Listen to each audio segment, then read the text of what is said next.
నమస్తే welcome to signal TV. జూబ్లీహిల్స్లో ప్రచారం అయితే హోరాహోరీగా కొనసాగుతున్న పరిస్థితి. అటు కాంగ్రెస్ నుంచి నాయకులు, అధికారులు, మొత్తం క్యాబినెట్లో ఉన్న మంత్రులందరూ కూడా ఇటు జూబ్లీహిల్స్ నియోజకవర్గంలో తిరుగుతున్న పరిస్థితి. మరి ఇటువైపు అయితే బీఆర్ఎస్ నాయకులు కూడా అంతే విధంగా ప్రచారం కొనసాగిస్తున్నారు. మరి దీనికి సంబంధించి ప్రస్తుతానికి మనతో పాటు ఆర్ఎస్ ప్రవీణ్ కుమార్ గారు అయితే ఉన్నారు. వారితో మాట్లాడే ప్రయత్నం చేద్దాం. సార్ నమస్తే. నమస్తే.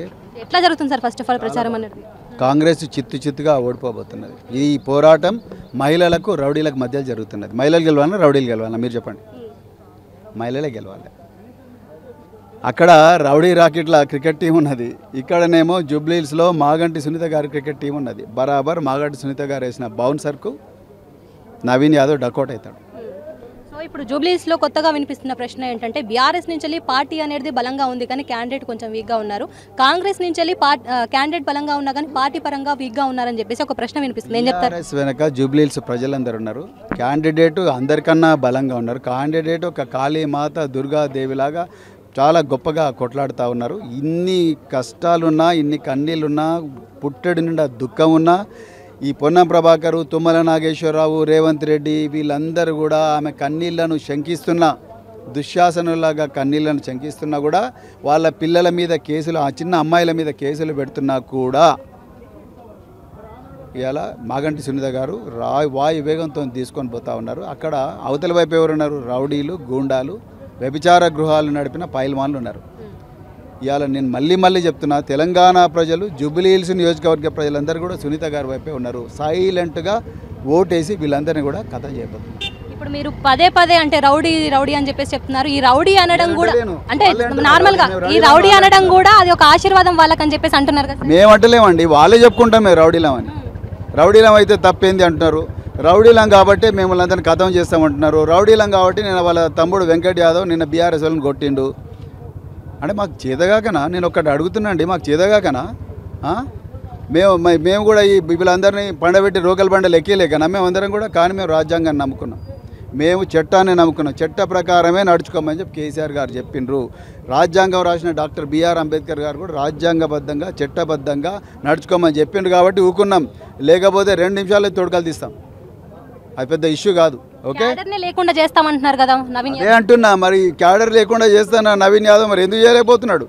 వాళ్ళు ఈ ఉత్తర కుమార ప్రగల్భాలు వాళ్ళకుడు కాదు, దారిన పోయే దానాయలను బెదిరించినట్టు కాదు, ఏమంటారు పూలు అమ్ముకునే మహిళలను బెదిరించినట్టు కాదు, లేకపోతే ఏమంటారు బజ్జీలు అమ్ముకునే ఎవరైతే ఉన్నారో పేదవాళ్ళు వాళ్ళని బెదిరించినట్టు కాదు. బిడ్డ బీఆర్ఎస్ పార్టీ జోలికి వస్తే మళ్ళీ ఆ సంగతి వేరే ఉంటుంది. కానీ మేమేం చెప్తున్నామంటే, మేము ఇప్పటికి కూడా చట్ట ప్రకారమే నడుచుకుంటాం, మేము చట్టాన్ని ఉల్లంఘించాం, మేము పోలీసు వ్యవస్థను ఇప్పటికి కూడా గౌరవిస్తున్నాం. కానీ వాళ్ళన్ని ధమ్కీలు ఇస్తున్నా కూడా పోలీసులు ప్రేక్షక పాత్ర వహిస్తున్నారు. వాళ్ళ మీద ఎందుకు క్రిమినల్ ఇంటిమికేషన్ కేసు పెడతలేరండి?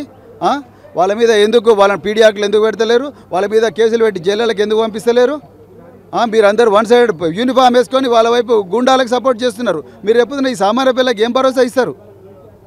అది నేను చెప్పేది. మేమేమంటాం అంటే, మేము ఈ దౌర్జన్యాలు, గూండాగిరి మాకు రాక కాదు, కానీ మేము చట్ట ప్రకారం నడుచుకోవాలనుకున్నాం. కాబట్టి మేము ప్రజలను నమ్ముకున్నాం, ప్రజాస్వామ్యాన్ని నమ్ముకున్నాం, రాజ్యాంగాన్ని నమ్ముకున్నాం. వాళ్ళలాగా గూండాగిరి నమ్ముకోలే, కబ్జాలను నమ్ముకోలే, దౌర్జన్యం నమ్ముకోలే, అదేవిధంగా మహిళల మీద అత్యాచారాలను మేము నమ్ముకోలే. ఈరోజు అజరుద్దీన్ గారు ప్రమాణ స్వీకారం చేయడం జరిగింది. ఎట్లా చూసుకోవచ్చు అంటారు? ఫస్ట్ ఆఫ్ ఆల్ అజరుద్దీన్ గారు మంత్రి అయితే మంచిదేనండి, నేను కాదంటలేను. కానీ 2 సంవత్సరాలకు గుర్తుకు రాని అజరుద్దీన్ ఇవాళ ఎందుకు గుర్తుకొచ్చిండు? వీళ్ళకు 6 నెలల ముందు గుర్తుకు రాలేని అజరుద్దీన్ ఇవాళ 3 రోజుల ముందు ఎందుకు గుర్తుకొచ్చిండు? కాంగ్రెస్ వాళ్ళకి గద వణుకుతున్నారు, లాగులు దడుస్తున్నాయి. అందుకొరకే ఏమన్నా చేసి, తిమ్మి చేసి, బంబి చేసి, ఏమన్నా చేసి మేము గెలవాలనుకుంటారు. దాంట్లో భాగమే అజరుద్దీన్ గారిని మినిస్టర్కి చేయడం. మస్తు మంది ఉన్నారు. షబీర్ అలీ ఏం పాపం చేసిండు? షబీర్ అలీకి ఎందుకు ఇవ్వాలి? ఇంకా చాలామంది ఉన్నారు అట్లా. సో వాళ్ళందరికీ కాకుండా అజరుద్దీన్కి ఎందుకు? జూబ్లీహిల్స్ ఓటర్ అయిన అజరుద్దీన్కే ఎందుకు ఇస్తున్నారు? అది 3 రోజుల ముందే ఎందుకు ఇస్తున్నారు? కుల్లం ముస్లిం సమాజానికి అంత అర్థమైపోయింది.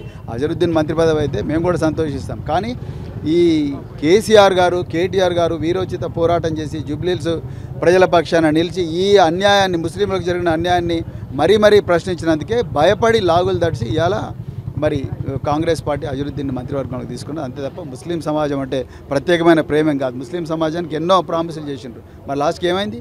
కొడంగల్లోనే దర్గాను కూలగొట్టిండ్రు వీళ్ళు. అలాంటి దుర్మార్గులు వీళ్ళకు ఆర్ఎస్ఎస్ ఏజెంట్ అని అసదుద్దీన్ ఓవైసీ అన్నాడు. ఈ రేవంత్ రెడ్డి పెద్ద RSS agent, Congress RSS party తల్లి అన్నాడు, ఆర్ఎస్ఎస్కు తల్లి కాంగ్రెస్ అన్నాడు. మరి అలాంటి ఆర్ఎస్ఎస్ వాళ్ళు అజరుద్దీన్కి న్యాయం చేస్తారా అండి? అది అయ్యే పని ఓకే, ఆయన నామకే వాస్తే వాడుకుంటారు, అది అరుద్దీనికి కూడా తెలుసు.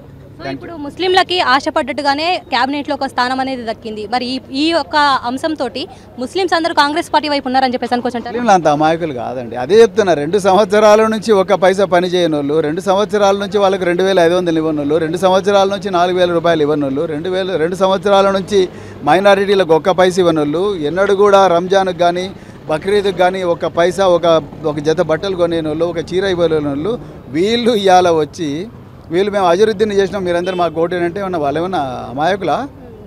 వాళ్ళు కూడా చూస్తున్నారు. మీరు చూస్తారుగా, 3 రోజుల తర్వాత 4 రోజుల తర్వాత ఇక్కడ ఎలక్షన్లు జరుగుతాయి. ఎలక్షన్లు జరిగినప్పుడు చిత్తుగా సైలెంట్ ఓటింగ్ జరగబోతున్నది బీఆర్ఎస్ ఫేవర్లో. Thank you. సో మొత్తానికి కూడా ఇటు ఆర్ఎస్ ప్రవీణ్ కుమార్ గారు మాట్లాడిన మాటలను బట్టి చూస్తున్నట్లయితే ఏదైతే అజారుద్దీన్కి టికెట్ కేటాయించారో మరి 2 సంవత్సరాల నుంచి గుర్తుకు రాని ఈ మైనారిటీలు ఇప్పుడు ఎందుకు గుర్తుకొస్తున్నారు? కేవలం జూబ్లీహిల్స్ నియోజకవర్గంలో ఇటు అజారుద్దీన్కి టికెట్ ఉంది కాబట్టి, మరి ఇటు ఓటు ఉంది కాబట్టి ఆ ఓటును ఉపయోగించుకోవడానికి, అదేవిధంగా ఇటు మైనారిటీలను కూడా కాంగ్రెస్ పార్టీ వైపు తిప్పుకోవడానికే ఇలా పకడ్బందీగా ప్లాన్ చేసింది కాంగ్రెస్ ప్రభుత్వము. కానీ రాబోయే ఎన్నికల్లో మాత్రం గెలిచేది బీఆర్ఎస్ ప్రభుత్వమే అని చెప్పేసి కూడా ఇటు కరాఖండిగా చెప్తున్న పరిస్థితి. కెమెరా పర్సన్ మహేష్తో శైల, సిగ్నల్ టీవీ, హైదరాబాద్.